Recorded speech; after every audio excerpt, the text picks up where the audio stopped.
Okay. So, just like how you prepare for for medical hand washing, there is some variations to that. Okay? First is you need to assess yourself, fingernails, jewelries, or if you have nail polish for women, if you have tattoos, and you need to Watch. inspect your watch or jewelries, rings, and you need to inspect for any wound. And I have wound, it's fine. Okay? And you need to adjust for the temperature just like what we did earlier. It's not bleeding anymore. Okay? At this point, it is very important for the students to learn that the position of the hand is very important. And the first week for medical hand washing, the elbow is higher than the hand. But at this point, the hand is higher than the elbow. Why? Because we do not want the water from our elbow to go back to the hands, or else they're going to contaminate the entire hands. And our goal is to maintain sterility. Okay? Hand higher than the elbow. First is rinse their hand. Oh, very cold. Wait, it's close. Okay? Ma'am, can you remove my watch? What should I do? Okay? Up to the elbow, they have to rinse. Oh, very cold. My God. Up to the elbow.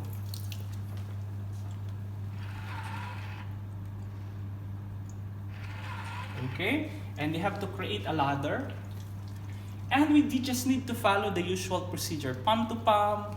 Yeah. Over the hand. I think they know this already. Over the hand. And then between fingers. Just like what we did earlier. Under the fingers. Or you can start with the thumb, sorry, I forgot. Okay? Under fingers. Tip the fingers or do like this. Now, this is the variation now.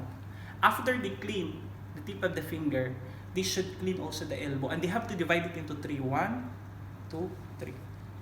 First third, middle third, upper third. And they have to clean each third first. They can start with the first third, the upper arm. Okay? And then they proceed with the second part. I didn't know this part. Yeah. First, second, third, the same. Up to this area. Oh my God. But let them realize that in the hospital, for surgical hand washing, we're using brush. Yeah. Yeah. You know, Scrubbing, the sponge, yeah. sponge. And we call it a surgical scrubbing. Yeah. But here, this is what we taught them. In the hospital, they will not see the nurses doing this. I've They never just seen. do hand rub. Yeah, Yes. I've But never here, we seen. teach them that we do this procedure because this is a sterile procedure. You have not seen it, right? Like that, the elbow area. And after that, they can rinse their hand again. We start with the fingertip. Hand is higher than the elbow.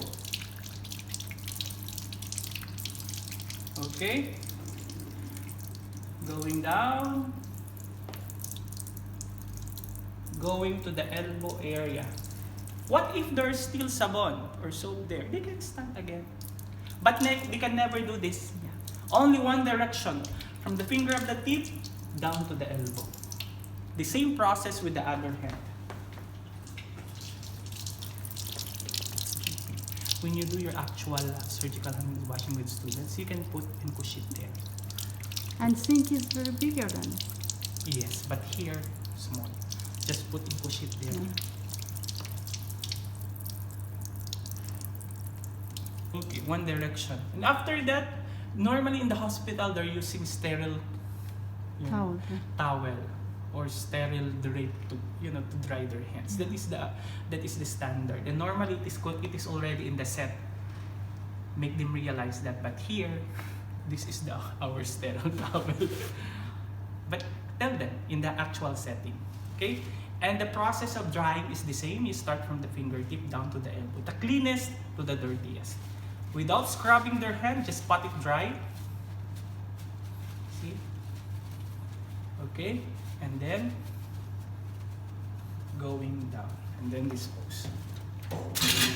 It's difficult for girls. That's why surgical hand washing is for female teachers. No advanced students, they're exposing their hand, even the teacher is male. Okay. But for Funda female students, they will never do that. That's why we separate boys and girls. The students of Muhammad, all girls, will go to female teachers. Only for hand scrubbing or surgical hand washing. Or they can close this one using this. At this point, they can now go back to the area. Okay? And they shall start with glovings. And this is an important skill that they have to learn. Make sure that they do not touch the table. They have to touch only the package. Still part of the package. Yes, see? And the package is well labeled. There is a drink for left and there's for right. And they should know that. And they have to open this one without touching the table. See, I'm not touching the table. At this point, they have to identify where is the right and the left. And the first thing that they're going to do is to glove the dominant hand. However, it's fine if they start with non-dominant hand. No problem as long as the technique is being applied. This is my dominant hand. So I'm going to start. So how do I start? I'm going to grasp the cuff. I'm not going to touch the outside part of the gloves with my bare hand. Instead, I just can touch the cuff. This is the cuff. And I'm going to insert my hand, my fingers, see? Move away your thumb like this. See? Do not touch the outside part. I'm touching only the cuff which is in contact with my skin because I am using my bare hand. And insert all fingers, pull it up to your arm, and stop. You can fix it later. At this point, since my other hand is gloved, this is sterile already, I can now touch the outside part. At this point, I'm going to glove my remaining hand. And I'm going to place my gloved hand under the cuff. Under the cuff, ma'am, is here. See? This is cuff. Under the cuff. And then, insert all fingers, see? Move away your thumb so you will not touch the bare hand. And then pull it up. At this point, they can now fix the gloves with them. But make sure not to touch Skin. the part or the skin. Or else they're going to contaminate their gloves. So I am sterile now. At this point, I can now arrange my table. Can I touch the table now? Yes. Why? Because I'm wearing gloves. How can we move this? Oh, shit. Okay. Now, these principles of sterile technique are being applied when you do surgical procedure. Okay. For example, all objects used in sterile field must be sterile. This is our sterile field. That's why all of our things and supplies here are sterile. That is number one principle. That means we cannot use unsterile materials or else we are introducing microorganisms to the patient. Number two, sterile objects becomes unsterile when touches unsterile object.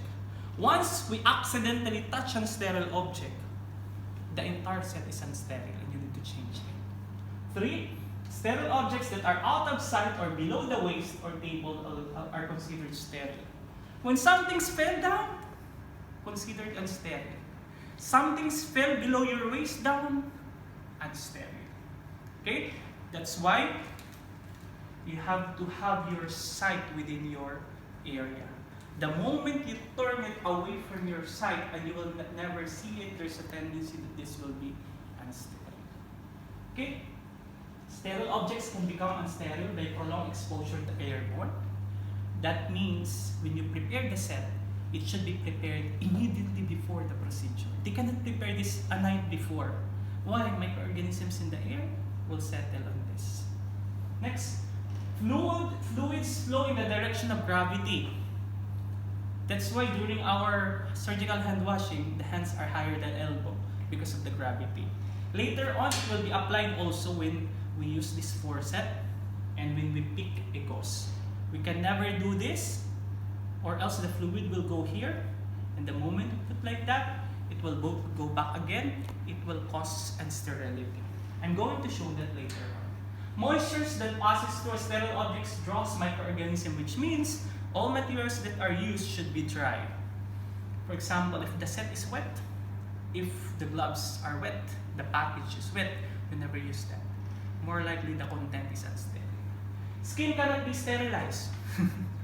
We cannot sterilize our skin. That's why we do surgical hand washing. We can minimize the microorganisms, Yeah, but we reduce. can totally kill because we have good bacteria there. Consciousness, alertness, and honesty are essential qualities. That's why these procedures requires honesty. If the touch is unsterile, if they feel that something in the tables is unsterile, even no one is seeing, they need to alert the nurse. They need to change the set. No one will see, or if it touches the table, no one will see. Some nurses will just shrug their shoulder. But as a nurse, you should have your honesty. Okay? Especially this. Because any break in the sterile technique will contribute to infection to the patient. So I'm going to arrange now my set because nursing is an art. There's also a tape measure in order to measure the the healing of the wound, the size, and etc. Size of wound. Yeah, but we will not pay much attention on this procedure. Okay, so I'm going to arrange my table. Now, I have two color-coded forceps. I have blue and I have green, and I have to decide which forceps shall I use in contact with the patient. Which forceps will I use in my set? It should not interchange, or else you are contaminating your entire set. Because the moment the blue touches the patient's skin, it should remain on the patient. It should not mix with other set. Okay.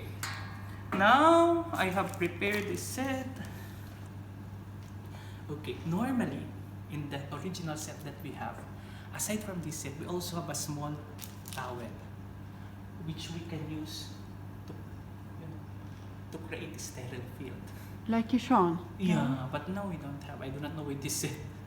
I think it's a different manufacturer. We get that small drape, and we cover this area, and this is supposed to be our working area. So even if we touch this area, our hands are still sterile. But I do not know with this set. Okay, so at this point, I'm planning to use blue with my patient. So this is very important. The position of the forceps is always like this. You can never do like this. Later on, I'm going to tell you why. Okay, so I decided that blue should be with the patient. First, I'm going to remove the old gauze. Okay, and I'm going to drop it in the yellow bag, including the forceps. Okay. Now I'm going to remove excess fluid from this. You can squeeze this one, Yeah. but there's no excess. So at this point, see, green forceps for my table, blue forceps for my patient. And I'm going to start with the procedure. The tip of the forceps should be facing towards the floor. It should never be like this. Why? Because the flow of gravity, the moment you do like this will become infected later on. If you do this, the water will flow into your hand and it will contaminate your hand. That's why it should always be like this. Like a pen, yeah? Yes, like a pen. So, using the green forceps, they have to pick the gauze and pass it to the blue forceps. Okay, where do you pass it? On this margin. Never pass it here because you might drop this one. Never pass it here because it might fall here. So here, see? Without touching each forceps. Do not touch the blue forceps with the green forceps. See? Okay, now I can start dressing the wound. And at this point, I'm going to utilize the wound dressing technique that we have discussed in the PowerPoint. This is a sterile wound. We shall start from the center in the outward motion. But how do we do that with a straight wound? You start with the farthest and then going to the nearest. Okay, see? In rotating motion, you need to utilize all sides of the gauze. See? One direction, drop. Then you need to pick another one Single use. without touching each other. At this point, I'm going to the side. Again, I'm going to start from the farthest. It's very sticky. One direction, single use, get another one. At this point, I'm going to do with the opposite side. Again, from the farthest in circular motion, I mean in one direction, one use only. I'm going to start with the farthest again. It's difficult with this man. And here. Emphasize the technique, start from the center, going outward. So at this point, I have dressed the wound. At this point, I'm going to dry the sides of the wound. I'm not going to dry the wound itself, but I'm going to dry the sides. Why I left the center of the wound moist? Because the moist will help in healing. Okay, now I can dispose this blue one. At this point, I can use my two green one. I'm going to dry the wound with the use of this gauze. Okay, just like how they do their sambusa, like that, sambusa is like this. Okay, drying should be on the side of the wound only, and it should be pat drying. Pat only, ma'am, from the farthest, like that, pat. One direction, one use only.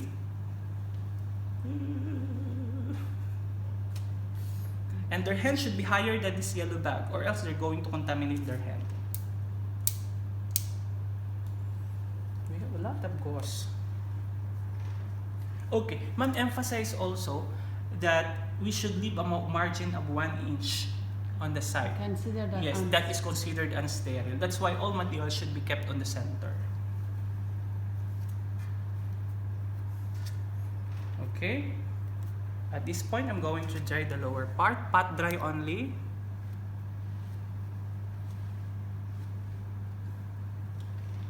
I can dispose this one. So at this point, I'm going to apply my dressing. I think this is very small. Just hold the flaps, the wings, and then apply directly over the wound and make sure that all sides are covered. And if they have an excess gauze, the wound is already closed. So now I can touch this one. If they have excess one, sometimes with the actual setting, ma'am, they will see some betadine. They can actually clean it like that. No need to use a forceps because the wound is already covered. And this skin is intact. Yeah, the skin is intact already, so it is protected. So at this point, you are done with your dressing, and you are now ready to dispose these things. Okay, you can close the gauze. I mean the gown of your patient like that. You can remove this one because this might have some solution or any cleaning agent. And just like how they dispose this one, ma'am, this should contain the materials inside. See, and put it inside here. Okay, and you can dispose this one in the other bin.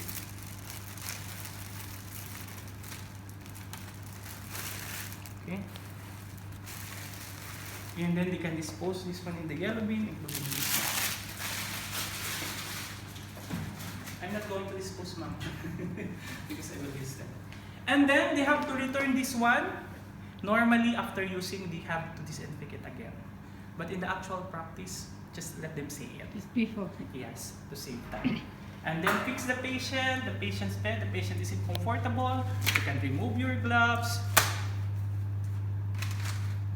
You can do hand hygiene before you leave the patient's area. And then you tell your patients that we're going to evaluate after a few minutes. If you have some questions, you can use the call line and we will be here. Okay? And you are done with the procedure, ma'am. So at this point, documentation is very important.